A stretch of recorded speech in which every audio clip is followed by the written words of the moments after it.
Hey, how's it going? Let's change its angle. There we go. So, we got our coffee. Today we got, what do we got? A churro latte. I figured, my blood work was clear. Let's dirty this shit up now, So, Star Wars. Jesus Christ. I tell you the truth, I really did not see this coming at all. This morning I checked, it was around $160 a box on TCG Player. If that's what I said, man, hindsight is 20/20, man. If I would have known that, I would have definitely kept more boxes for the store and myself. We blew through 180 booster boxes on Patreon in a little over about like 15 hours. So one day, less than a day, 180 booster boxes sold. When I initially saw that, I was like, okay,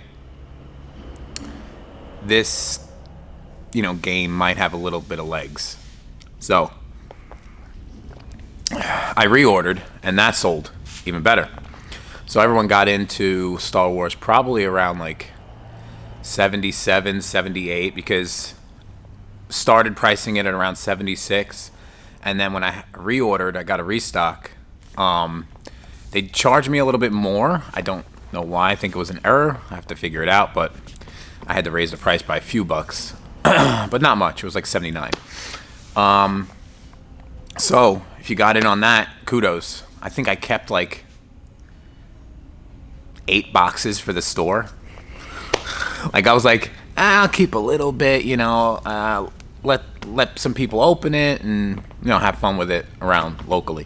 But what I didn't see coming was the amount of people that really want it. I really did not, considering the track record with Star Wars games. It's very short-lived.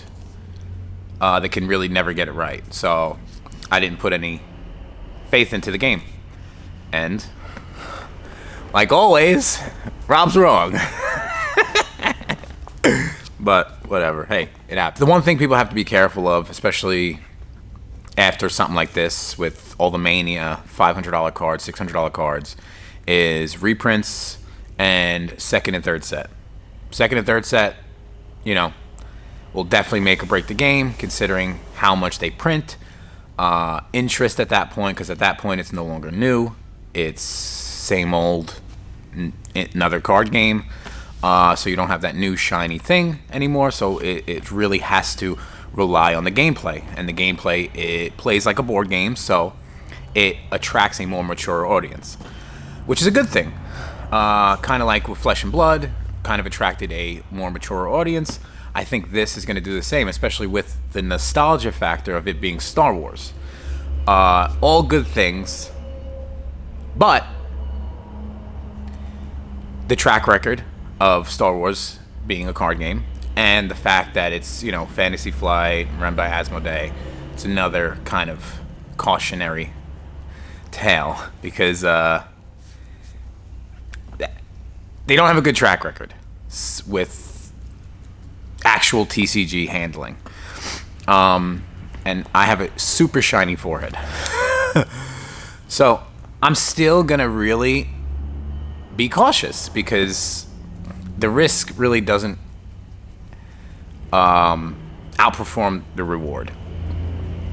Second set, maybe, we'll order a lot more, but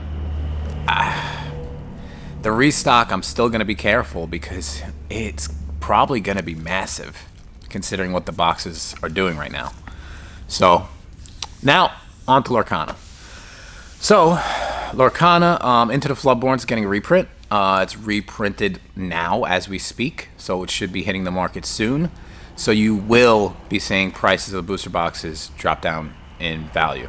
It's not a huge reprint, but it is a reprint, and so I don't think I'll be getting a lot of boxes. If I get over 100, I'll be very shocked, just because I don't want them. Basically.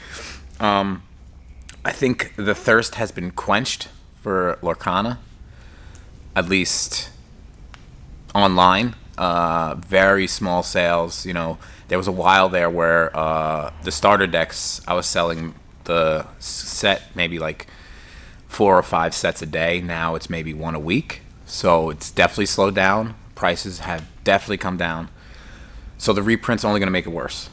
But needless to say, those enchanteds are still like up there, crazy high.